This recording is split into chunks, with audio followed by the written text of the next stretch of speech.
অবাধ সুষ্ঠু নির্বাচনের যে প্রতিশ্রুতি জাতিকে দেয়া হয়েছে তা সর্বোচ্চ নিরপেক্ষতায় পূরণ করার ঘোষণা দিয়েছেন প্রধান নির্বাচন কমিশনার এএমএম নাসির উদ্দিন।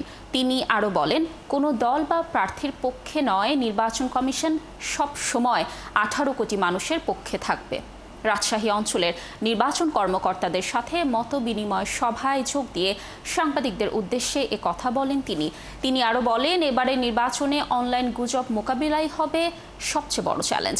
মেহেদী হাসানের তোলা ছবিতে রাশিদুল হক রুশোর প্রতিবেদন। ত্রয়োদশ জাতীয় সংসদ নির্বাচন উপলক্ষে শনিবার সকালে রাজশাহী আঞ্চলিক লোক প্রশাসন প্রশিক্ষণ কেন্দ্রে আয়োজন করা হয় রাজশাহী অঞ্চলের নির্বাচন কর্মকর্তাদের সাথে মতবিনিময় সভা।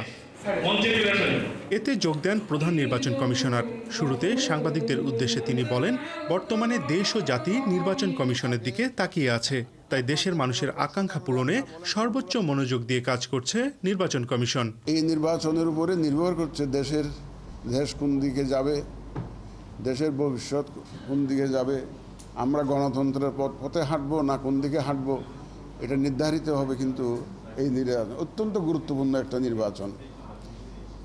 দেশ জাতি আমাদের দিকে তাকিয়ে আছে। ফেব্রুয়ারিতে নির্বাচন আয়োজনের জন্য যা যা দরকার এরই মধ্যে সেই প্রস্তুতি নেওয়া হচ্ছে। কমিশন মনে করছে নির্বাচনে অনলাইন ভিত্তিক গুজব ঠেকানো বড় চ্যালেঞ্জ। মানুষ তো ওই যে ভোটের কেন্দ্রে আসতে চায় না, গত 15 বছর তারা তো এই অভ্যাসে চলে গেছে। এটা সুতরাং আমরা তাদেরকে ভোট কেন্দ্রে নিয়ে আসার জন্য একটা অ্যাওয়ারনেস রেজিং ক্যাম্পেইন করব এবং আপনাদের সহযোগিতা চাই। সামাজিক যোগাযোগ মাধ্যমে কোনো জিনিস আসলে সাথে সাথে বিশ্বাস যাতে না করে। সিইসি হুঁশিয়ারি দিয়ে বলেন, যারা ভোট কেন্দ্র বা ব্যালট বাক্স দখল করার অপেক্ষায় রয়েছেন তাদের জন্য রয়েছে চরম দুঃসংবাদ। আমরা অত্যন্ত কঠোর অবস্থানে থাকবো এবার ইনশাল্লাহ। দাঁত ভাঙা জবাব দিতে হবে।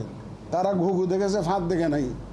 এবার ফাঁদ দেখবে তারা, যারা মনে করে যে আমরা এই যে কেন্দ্র দখল করে জিতবো, বাক্স দখল করে জিতবো, সেই সুযোগ ইনশাল্লাহ তারা পাবে না।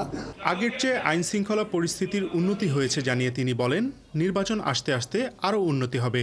আর কোনো ভোট কেন্দ্র দখলের চেষ্টা করা হলে সেই আসনেই ভোট বন্ধ করে দেওয়া হবে বলেও সতর্ক করেন প্রধান নির্বাচন কমিশনার।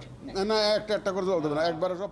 রাশিদুল হক রুশো, ৭১, রাজশাহী।